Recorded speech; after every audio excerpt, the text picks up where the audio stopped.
5 अक्टूबर 2022 को अमेरिका के बार बार मना करने के बावजूद भी ओपेक ने सऊदी अरेबिया के कहने पर daily oil production 2 million barrel से भी कम कर दी, जिसका मकसद था ऑयल की कीमतों में इजाफा।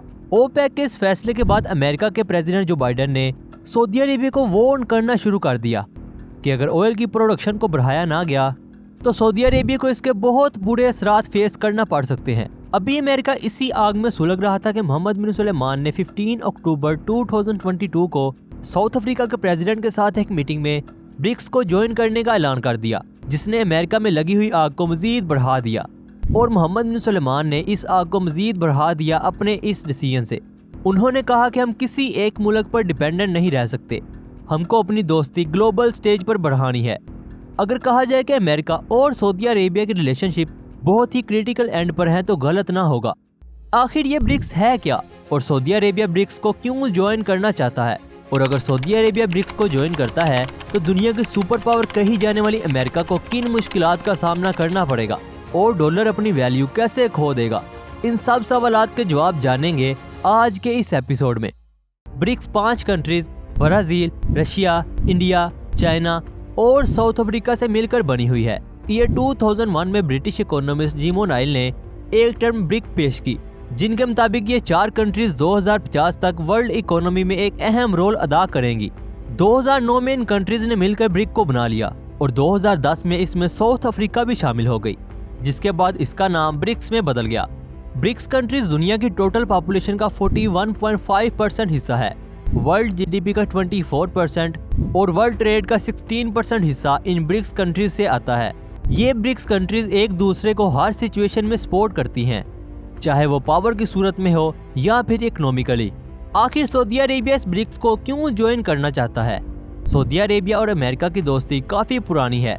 अगर कहा जाए कि सऊदी अरेबिया को इस स्टेज पर पहुंचाने वाला अमेरिका है तो गलत ना होगा।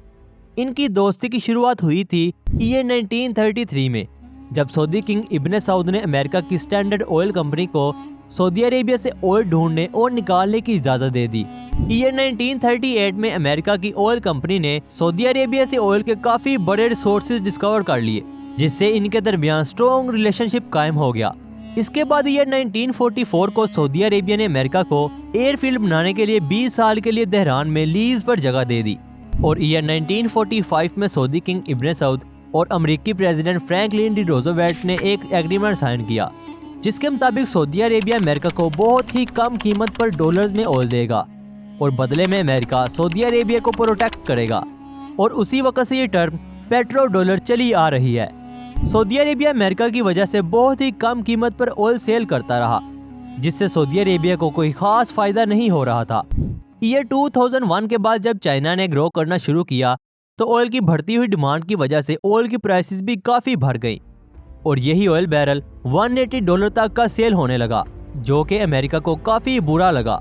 ईयर 2008 तक तो ऑयल की प्राइसेस ऐसे ही रही और इसी दौरान अमेरिका अपनी जमीन से ऑयल निकालता रहा।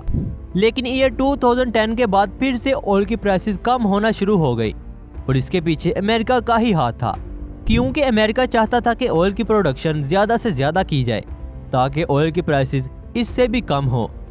अगर सऊदी अरेबिया और अमेरिका के दरमियान सब कुछ स्मूथली चल रहा था तो इनकी दोस्ती में मसला आया कहाँ? ईयर 2014 में अमेरिका के प्रेसिडेंट बराक ओबामा ने ईरान के साथ न्यूक्लियर प्रोग्राम करने का फैसला किया, जिससे सऊदी अरेबिया को काफी बड़ा धचका लगा, क्योंकि सऊदी अरेबिया ने अमेरिका के कहने पर ही ईरान के साथ ताल्लुकात खराब किए थे। सऊदी अरेबिया को ये मालूम हो गया था कि अमेरिका ने पहले तो हमें सालों ईरान के खिलाफ इस्तेमाल किया है और अब खुद ही उनके साथ न्यूक्लियर प्रोग्राम करने जा रहा है। इस पर जल्दी का काम किया जो बाइडेन ने, जब उसने मोहम्मद बिन सुलेमान को जमाल खशोगी के मर्डर में डायरेक्ट कसूरवार ठहराया। अमेरिका में मोहम्मद बिन सुलेमान को कुछ खास पसंद नहीं किया जाता, क्योंकि वो जानते हैं कि मोहम्मद बिन सुलेमान उनके लिए काफी बड़ा खतरा बन सकते हैं। क्योंकि अमेरिका के कहने के बावजूद भी सऊदी अरेबिया ने यमन वार में फुली पार्टिसिपेट किया और ऑयल की प्रोडक्शन और प्राइसेस के मामले में भी मोहम्मद बिन सुलेमान ने अमेरिका की एक ना मानी। और रशिया यूक्रेन वार के दौरान भी सऊदी अरेबिया ने रशिया को फुली सपोर्ट किया।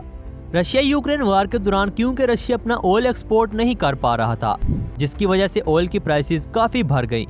लेकिन चंद ही महीनों बाद ये ऑयल की प्राइसेस पहले से भी ज्यादा कम होना शुरू हो गई और ऐसा लग रहा था कि ये प्राइसेस ना होने के बराबर हो जाएंगी, जिस पर ओपेक कंट्रीज ने मीटिंग की और अपनी daily oil production 9.9 million barrel से सिर्फ 2 मिलियन बैरल करने का ऐलान कर दिया, जिससे ऑयल की प्राइसेस $91 अ बैरल से $94 अ बैरल तक जा पहुंची। ओपेक के इस फैसले से जहां ओपेक की कंट्रीज को फायदा हो रहा था, वहां ही ओपेक के इस फैसले ने तो जैसे अमेरिका में तूफान ही बर्पा कर दिया। अमेरिका ने सऊदी अरेबिया को डेली ऑयल प्रोडक्शन बढ़ाने का कहा और उसके साथ अमेरिका ने सऊदी अरेबिया को वेपन्स की डिलीवरी ना करने और सऊदी अरेबिया से अपनी आर्मी निकालने की धमकियां देना शुरू कर दी। इससे सऊदी अरेबिया को डिफेंस प्रॉब्लम का सामना करना पड़ सकता था। सऊदी अरेबिया का ब्रिक्स को ज्वाइन करने की सबसे पहली वजह थी डिफेंस प्रॉब्लम, जिसके बारे में पहले ही सऊदी अरेबिया 3 सालों से चाइना और रशिया के साथ अपनी डिफेंस डील कर रहा है और उम्मीद है कि इन दोनों कंट्रीज की मदद से सऊदी अरेबिया के सिक्योरिटी इश्यूज तो हल हो ही जाएंगे। और दूसरी बड़ी वजह है अमेरिका का ईरान से इत्तेहाद, क्योंकि ईरान मिडिल ईस्ट में सऊदी अरेबिया का सबसे बड़ा दुश्मन है और अमेरिका सऊदी अरेबिया के उन्हीं दुश्मनों के साथ न्यूक्लियर प्रोग्राम कर रहा है। तीसरी बड़ी वजह है ऑयल की एक्सपोर्ट। ब्रिक्स कंट्रीज में इंडिया और चाइना दुनिया की सबसे ज्यादा ऑयल कंज्यूमर्स हैं, क्योंकि सऊदी अरेबिया अपना 8% ही ऑयल बस अमेरिका को सेल करता है, जबकि बाकी ऑयल चाइना, इंडिया, मिस्र, ब्राजील, जापान और पाकिस्तान को सेल करता है। और सऊदी अरेबिया अमेरिका को 8% ऑयल ही सेल करने पर बाकी का 92% ऑयल भी उसी प्राइस पर देता था। लेकिन अगर सऊदी अरेबिया ब्रिक्स को ज्वाइन करता है तो इन कंट्रीज के साथ स्ट्रॉन्ग रिलेशनशिप बन जाएंगे और दूसरा वो इनको अपनी मर्जी की प्राइसेस पर ऑयल बेचेगा। अगला सवाल है कि सऊदी अरेबिया अगर ब्रिक्स को ज्वाइन करता है तो अमेरिका को किन मुश्किलात का सामना करना पड़ेगा। सबसे पहला धचका लगेगा अमेरिका की इकोनॉमी को। सऊदी अरेबिया के ब्रिक्स को ज्वाइन करने से भला अमेरिका की इकोनॉमी कैसे तबाह होगी। दुनिया में ऑयल की ट्रेड की जाए या फिर किसी दूसरी चीज की तो वो डॉलर्स में ही की जाती है, जिसकी वजह से तमाम कंट्रीज को डॉलर की लाजमी जरूरत पड़ती है और उसके अलावा तमाम कंट्रीज अपने रिजर्व अमेरिका में डॉलर्स में ही रखती है, जिसका सारा फायदा अमेरिका की इकोनॉमी को होता है। मैं आपको एक एग्जांपल से समझाता हूँ। इंडिया ने 2022 में अमेरिका से 150 बिलियन डॉलर्स की ट्रेड की, जबकि अमेरिका के पास इंडिया के 532 बिलियन डॉलर्स मौजूद थे, जिसमें से बाकी के 200 बिलियन डॉलर्स की ट्रेड दूसरे ममालिक से की गई और बाकी के 182 बिलियन डॉलर्स अमेरिका में ही मौजूद हैं, जो कि एज अ ट्रेजरी बॉन्ड पड़े हुए हैं। और इसी तरह चाइना के भी 1 ट्रिलियन डॉलर्स अमेरिका में एज अ ट्रेजरी बॉन्ड पड़े हैं। तो कुल मिलाकर तमाम कंट्रीज के 7.2 ट्रिलियन डॉलर्स के ट्रेजरी बॉन्ड अमेरिका में पड़े हुए हैं। सो बेसिकली सऊदी अरेबिया के डॉलर्स में ऑयल बेचने की वजह से अमेरिका को 7.2 ट्रिलियन डॉलर्स का एडवांटेज मिला है। और अगर सऊदी अरेबिया ब्रिक्स को ज्वाइन करता है तो उसको बायलैटरल करेंसी स्वैप एग्रीमेंट पर भी साइन करना होगा, जिसका मतलब होगा कि डॉलर्स की बजाय किसी दूसरी करेंसी में ट्रेड की जाएगी। चाइना और इंडिया भी यही चाहते हैं और ये उनके लिए काफी बेनिफिशियरी भी साबित होगा। 8 दिसंबर 2022 को सऊदी किंग मोहम्मद बिन सलमान और चाइना के प्रेसिडेंट जी जिनपिंग ने सऊदी अरेबिया को डॉलर्स की बजाय चाइनीज युआन में ऑयल और गैस की ट्रेड करने की बात की है।